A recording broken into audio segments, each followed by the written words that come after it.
Күздің көңіренген бұлтты күні жүрегінде жараны тереңдете түсуде.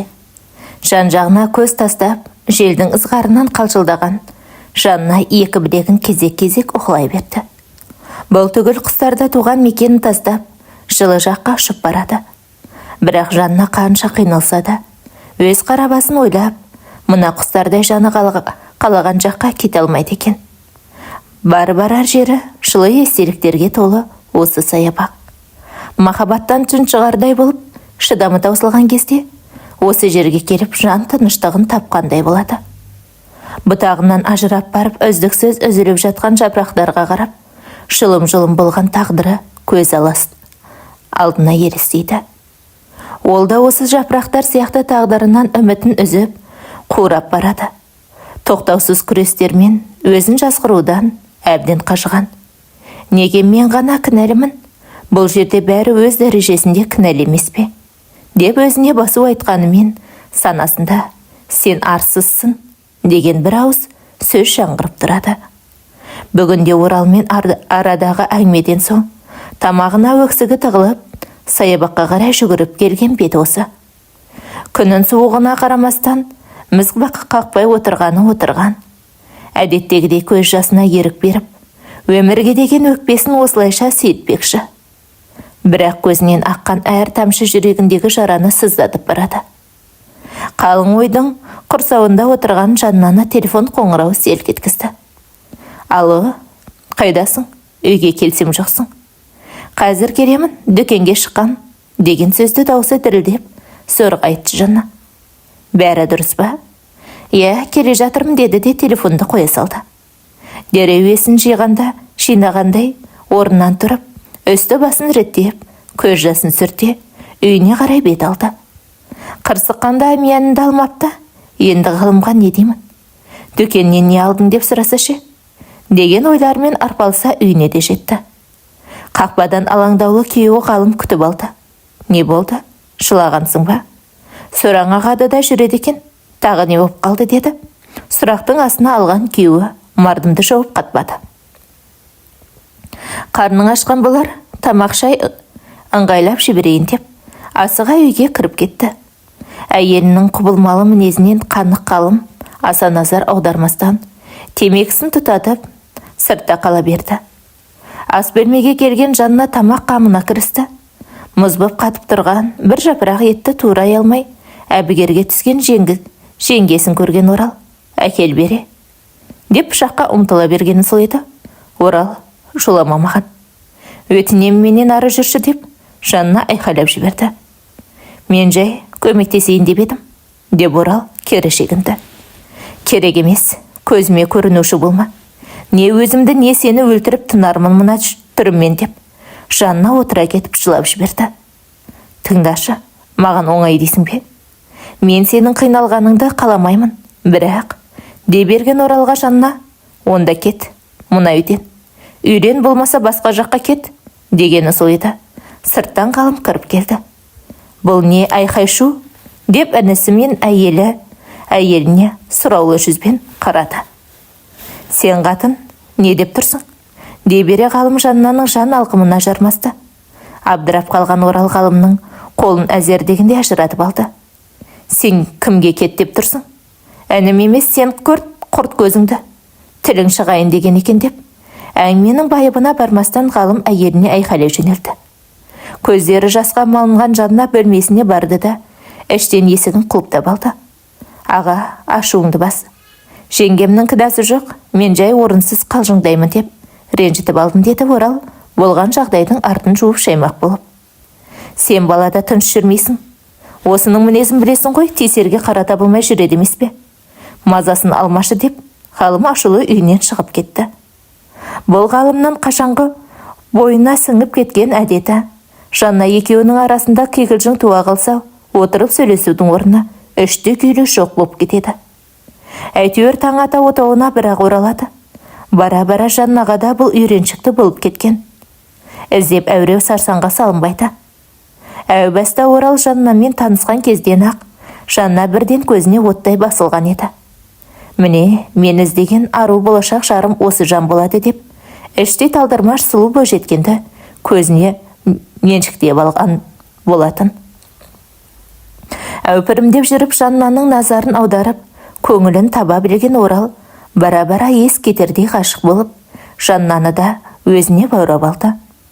Қос ғашықтар 3 ай бойы жұптары жазылмай талай ұйқысыз таңдарды саябақта сырласумен отырып, талай күндерді батырған. Бір елі бір-бірінен ажырамай жүрген екі жүректі әскерден шақырту келіп, екеге бөлген болатын. Оралды шығарып салуға қаншалықты барғысы келгенімен, бір себептерге байланысты Жанна бара алмады. Мен сені күтемін, тез оралшы, орал деген бір ауыз хабарлама жіберді де, ақ жол тіледі. Әттең туған туысыммен таныстырып үлгермедім. Тым болмады, тым болмаса ағаммен таныстырып, қайралап жүруін өтінуім керек еді деген оймен Орал әскерге кетті. Көзден кетсе көңілден де кетеді деген бар емес бе? Бастапқы 3 айда арасында хат алмасып тұрған екі ғашық. Уақыт өте келе ара қашықтықтың кесірі болар. Аралары суый бастады. Орал қанша сөйлесуге тырысқанмен Жаннадан кері байланыс болмады. Жас сарбаздың қоңыраулары мен хабарламалары жауапсыз қалып, жүрегі қанжылайтын. Амал нешік Орал отан алдындағы бұрышын өтеп жүргенде, Жанна мен ғалыммен кездейсоқ таныстығы махаббат қоласып, арты тоймен жалғасқан. Жанна ғалымның айтып жүрген інісі Орал екенін, екі жақ құдалар тәтті шай күнін белгілеп, тойға дайындық бастап кеткенде бір-ақ білді. Кері шегінерге жол жоқ екенін түсінген Жанна тәуекелге бел буып, ақ көйлек киіп келін атанды. Орал ағасының қалыңдығы Жанна екенін анасы жіберген суреттерді көргенде ғана біліп, шынданып кетуге шақ қалған. Қазарманың астан кестенін шығарып, ызаға булығып, барып әрең сабырға келген. Ағасымен сүйген қызына іштей бақыт тілеген Орал, болашақта Жаннаға деген махаббатының алдында қауқарсыз пендеге айналатынынан бейхабар еді. Жанна, өтінем, есікті ашшы. Ғалым шығып кетті, қорықпа деген Орал есікті қаға бастады. Бірақ Жанна үндемеді, жүрегі жарылардай болып, тоқтаусыз жылай берді. Шексіз ұнататын жанның көз жасын көру Орал үшін де оңай емес еді. Бір-бірін сүйе тұра, бір бола алмаудың азабын осы екеуінен артық ешкім түсінбес. Ғалымға деген сезімінің алдамшы екенін Жанна Орал әскерден келгенде-ақ түсініп, мойындап қойған. Сүйген қызын өзге емес, өз ағасының жанында көру Орал үшін де қиынның қиыны. Қанша сезіміне тосқауыл қойып, тізгінін кері тартса да, жүрегін дегеніне көндіре алмай келеді емес пе? Мүмкін Жанна ағасымен бақытты болса, бұл әлде қашан тағдырына көндігіп, кері шегінер ме еді? Бірақ қайдам. Ғалым мен Жанна ұрыс пен жанжалдан көзін ашпайды. Ғалым әйелін сыйлауды да қойған осы күні. Жаннаның әрісінен мініздеп, табалауға дайын тұрады. Араларында алданыш болар балада жоқ. Әйтеуір ұяттың жетегінде жүргендері болмаса, отбасы деген жай атты ғана. Ғалым бүгінде таң ата бірақ оралды. Бөлмесіне кіріп, теріс қарап ұйқыға кетті. Көзі бір сәткіде ілінбеген Жанна күйеуінен ұйықтап қалғанын күтті. Онысы тағы да ұрсып қалмаудың амалы. Ғалым ұйықтады-ау дегенде Жанна ас бөлмесіне барып, шаруасына кірісті. Бүгін үлкен қыздарына қонақтап кеткен ата енесінің келетін күні. Бауырсағын пісіріп, етін қазанға салып қойды. Ауланы реттемекші болып далаға шыққан ол, шарбақта отырған Оралға көзі түсті. Жанына жақындай бере, Орал, бұл дұрыс емес. Түсінесің ғой, құрдымға кетіп бара жатырмыз. Түбі жақсылықпен аяқталмас мұнаның бәрі. Ғалым біліп қойса, екеумізді де тірі қалдырмас. Не сен кет, мұна үйден, болмаса мен кетейін. Көп болса ажырасқан деген атаққа қалармын деген Жаннаға Орал. Ғалымға опасыздық жасағандай сөйлемеші. Сен мені тіпті қасыңа жолатпайсың, қолымнан дастауға мұрша бермейсің. Опасыздыққа мені ғана қидың емес пе? Ажырассаң ажырас, не болса да мен сенен бас тартпаймын. Сен әу бастан мендік болғансың деп, Орал Жаннаға жақындай түсті. Жанна да қазір-ақ мойнына асыла кетуге бар. Бірақ арынан аттап өте алмай, кірпіде жиырлы артқа шегінді. Доғар Орал, өзіңді де мені де күнәһар қылма, деген Жанна қадамдарын тездете үйіне кіріп кетті. Ата енесі келіп, арқа-жарға болып, аз уақыт болса да Жаннаның қабағы ашылып, көңілі көтеріліп қалды.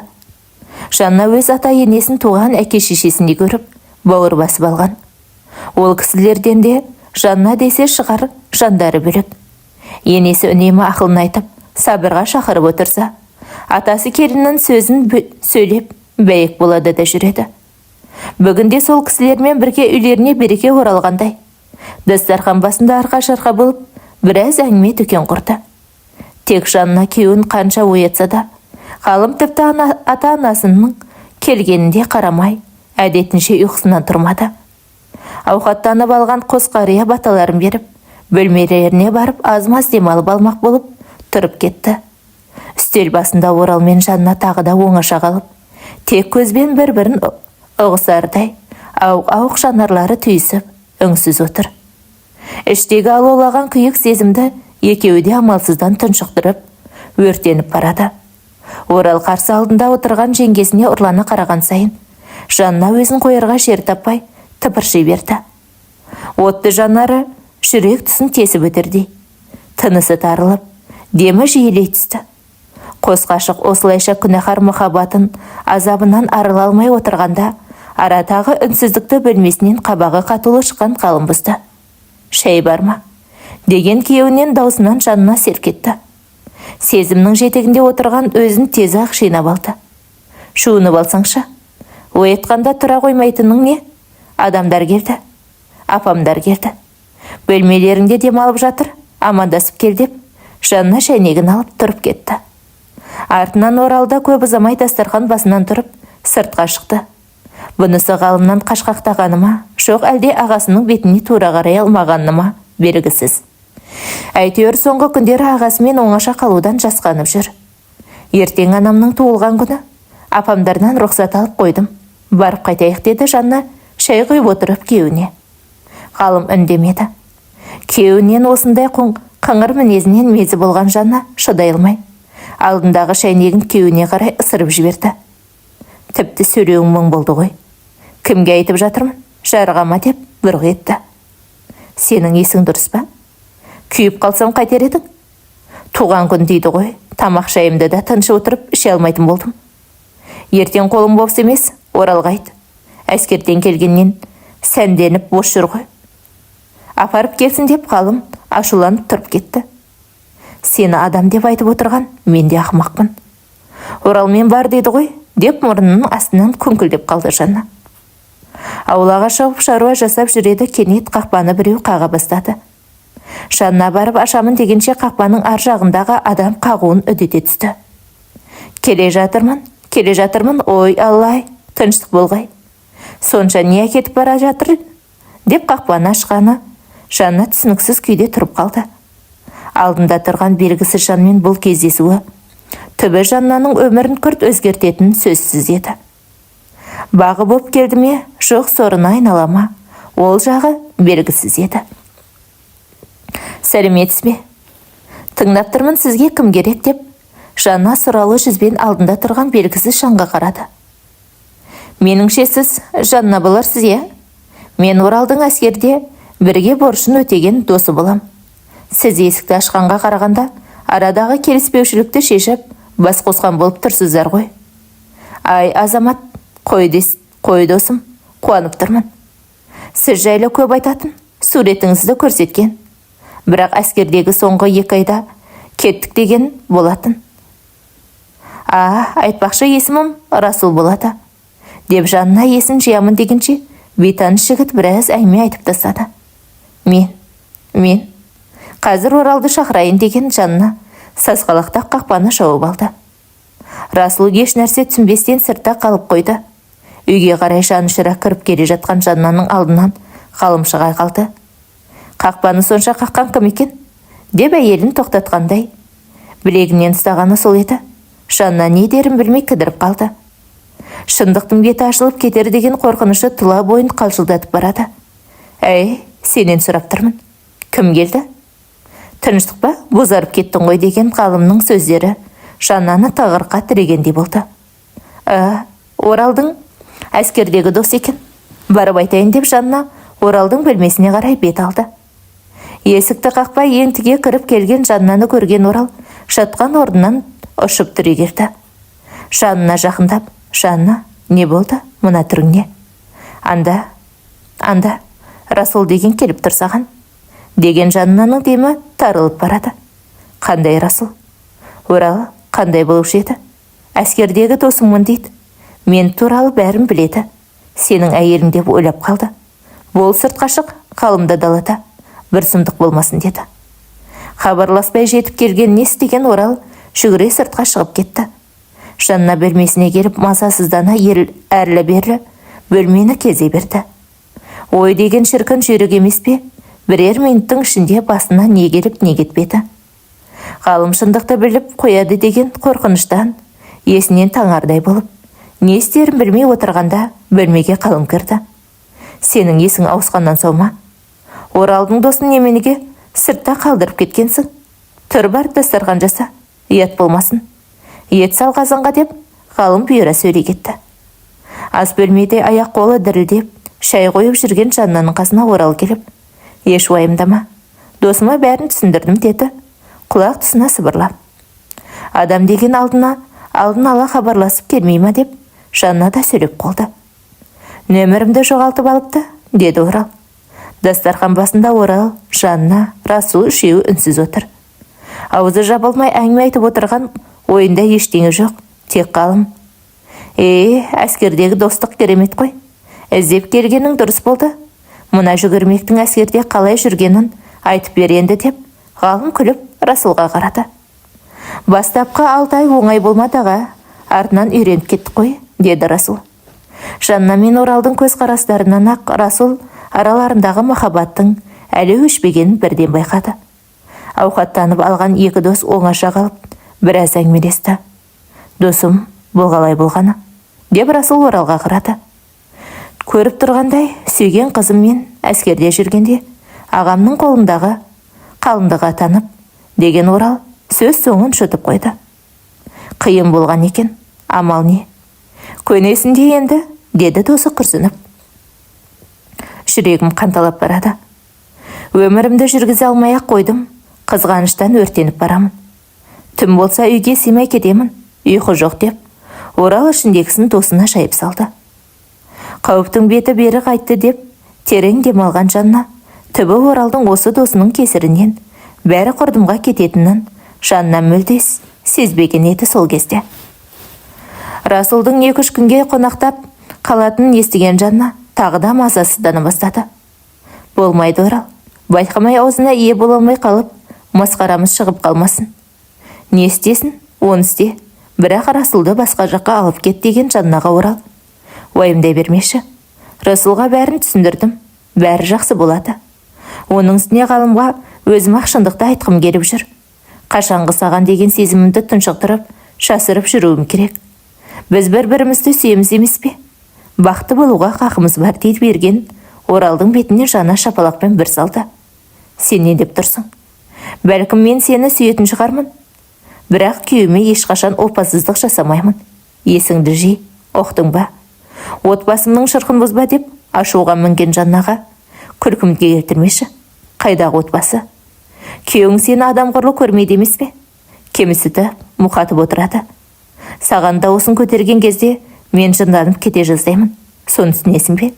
«Жынданып», деді Орал Жаннаға жақындай түсіп. Жанна бұл жолы үндемеді. Жанарынан парша-парша болып шығып жатқан көз жасы Оралдың кеудесіне тамып жатты. Жүрегі сыртқа шығып кетердей соғысын үдетіп, бір сәтке болса да іштегі тұншығып жатқан сезіміне ерік бергендей терең тыныстады. Оралда аңсарына айналған ғашығының жұпар иісін шыдай берді. Алауыттай маздаған құштарлықтың жетегінде екі ғашық есінен ауысқан жандардай есеңгіреп тұрды. Құлақ естімей, көз көрмей, тек ынтызарлықпен түйіскен екі жанның тұла бойы керемет күйге ене бастаған сәтті. Есіктен ашылған дыбысы шырқ бұзды. Ыстық сезімнің құшағында балқып тұрған Жанна мен Орал өздерін тез-ақ жинап алды. «Орал, үйдесің бе?» деп ас үйге кіріп келген Ғалым әйелі мен інісінен еш күмәндамастан: «Орал, ертең жеңгеңді ауылына апарып қайт, менің қолым бос емес» деді. Мақұл дегендей Орал келісе кетті. Таң көкжиектен енді атып келеді. Ұзын жолдың бойымен шүйткіп келе жатқан көлік ішінде Орал мен Жанна үнсіздікті жандарымен шереу етіп, айтарға сөз таба алмай келеді. Екеуі де іштей бұл жол бітпесе екен деп отыр. Шегі мен шеті жоқ мына әлемге сыймай бара жатқандай. Кезек-кезек ауыр күрсінеді. Ой, мен сезімнің жетегінде арпалысып, Жаннаның ауылына да жетіп қалды. Ата-анасы бауырларымен қауышып, Оралды да туыстарымен таныстырып, арқа-жарқа болып, Жаннаның аз болса да көңілі шайланып қалды. Қызым, күйеу бала неге келмеді деген анасына Жанна не деп жауап берерін білмей тұрғанда: «Апа, ағамның шаруалар шығып қалды, жеңгемді маған аманаттап тапсырды» деді. Орал жағдайды өз қолына алғандай болып, әне-міне дегенше туған күнде аяқталды. Туған туыстармен қоштасып, Жанна мен Орал жолға шықты. Бұл сапар кері қайтар барлық жолдарды жауып, орны толмас қайғы мұңға душар ететінін ешкім де ойламады. Желмен жарыса жүйткіп келе жатқан көлік жол апатына түсіп, екі ғашықтың өмір белгісіздікке ұшырағанда, ғалым сол сәтте әйелі мен інісін арасындағы құпия мен шындықты біліп үлгерген еді. Жан дегенде жалғыз бауыры мен әйелі мына есіктің ар жағында өмір үшін жан таласа күресіп жатыр. Ұзын дәліз бойын әрлі-берлі мазасыздана кезген ғалым түсініксіз күйге түсіп, сенделе берді. Ащысы ұрттап алып, Расулдың әйелін, мен інін, сені ақымақ қылып жүр деген сөзі құлағында жаңғырап, мен солқылдатып барады. Ота бөлмесінің алдында жандарын шүберекке түйіп отырған өз анасы мен енесіне көзі түскен сайын, әуелі аман қалсын, қалғанын кейін көре жатырмыз деп, өз-өзіне басып айтқанымен, іштегі күйік қабырғасын қайыстырып барады. Қарсы алдында екеуі қасқайып тұрса, өлім тілеп қарғайтыны айдан анық емес пе? Бірақ өмірдің шеберлігін қарашы, тағдыр бұл екі бейбақты жазалауды бастап кеткен сияқты. Ыза мен ашу, өкініш пен қорқыныш арпалысқа түсіп, ғалымжан жан дүниесі құлазып бара жатқан сәтте, ота бөлмесінен қара терге малынған дәрігер шықты. Жан-жағынан қаумалап, өзіне үмітпен қарап тұрған жандарға дәрігер: «Қолымыздан келгенін жасадық, енді тек бір Аллаға тапсырайық. Екеуі де ауыр халде, бәріне дайын болыңыздар» деді де кете барды. Дәрігердің артынан қалмай жүріп, ғалым әйелі мен інісіне бір кіріп шығуға рұқсат алды. Неге екені белгісіз, бірақ ғалым әуелі інісі жатқан жансақтау бөлмесіне кірді. Аяқ қолы сынған, түрінің сау тамтығы қалмаған, ес-түссіз жатқан інісін көргенде, ғалым еріксіз жылап жіберді. Бір құрсақтан шыққан бауырының қауқарсыз қалын өз көзімен көргенде, іштегі ашу мен ызаның селі тарқағандай, жұмыр жүрегі шымыр етті. Оралға жақындап келіп: «Бауырым, мықты болуың керек, сен маған керексің» деді де, ғалым бұдан әрі шыдай алмай сыртқа шығып кетті. Сол күні ғалым қанша тырысқанмен Жаннаға кіруге батылы жетпеді. Бірнеше рет жансақтау бөлмесінің алдына барды да, түсініксіз күйде кері қайтты. Екі әулеттің көз жастары қорғамай таңдатты. Таңмен бірге Жанна да көзін ашып, есін жиды. Қыздарыңыз өз-өзіне келді. Қауіптің беті кері қайтты. Бірақ әлі тым әлсіз. Біраз уақыт ауруханада болады деген дәрігерге Жаннаның анасы алғысын жаудырып жатып: «Балам, әуелі сен кіріп шық, сені көргісі келіп жатқан болар» деп ғалымға қарады. «Апа, сіз кіре беріңіз, мен кейін кірермін» деді де ғалым кетіп қалды. Күйеу баласының бұл қылығын түсінбей абдырап қалған енесі үндемеді. Арада бір апта уақыт өтіп, Жаннаны жансақтау бөлмесінен палатаға ауыстырды. Орал болса сол қалпы еш өзгеріссіз өмір үшін күресіп жатқан еді. Осы бір аптаның ішінде ғалым бірде-бір рет әйеліне келмеді. «Қызым, бұл не жағдай? Күйеу баланың мұнысы несі? Дәл қазір жаныңда болып, қолдау көрсетпей ме? Бұл не масқара? Қойшы» деп бір үндемедім, екі үндемедім. Бір апта өтті ғой, келмеді. Кеше Оралдың халін білуге төменге түскенімде көрдім сол жерде екен. Тіпті амандасуға жарамады. Әлде мен білмейтін бір нәрсе бар ма деп, анасы қызын сұрағасын алды. Апа, қойшы, бәрібір ажырасамыз, келмей-ақ қойсын. Ешкімді көргім келмейді. Ораламан есен оянса екен деген қызын, анасы одан әрі сұрақтың астына алмады. Әйелінің жаны қиналып жатқанда, жанынан табылмаған күйеу бала жаннаның анасына да керек емес еді. Аспаннан төгілген ақ ұлпа қыстың алғашқы қары, жанға жайлылық сыйлағанмен, ғалым жүрегінің бір бөлшегін жер астына тапсырғалым, мазасы қашып, өмірден бас кешкен. Бүгін Оралдың келместен мекеніне аттанғанына тура 3 ай болды. Орал сол қалпы тілге келмеді. Ғалым Жаннаны қанша түсінуге тырысқанымен кешіре алмады. Іштей өкпелі болса да, бақыт тілеп қош айтысты. Бұл махаббаттың өтеуі Жаннаның жүрегінде мәңгілік өкініш.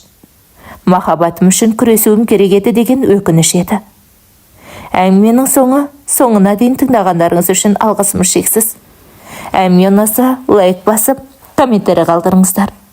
Және жақындарыңызбен бөлісе кетіңіздер.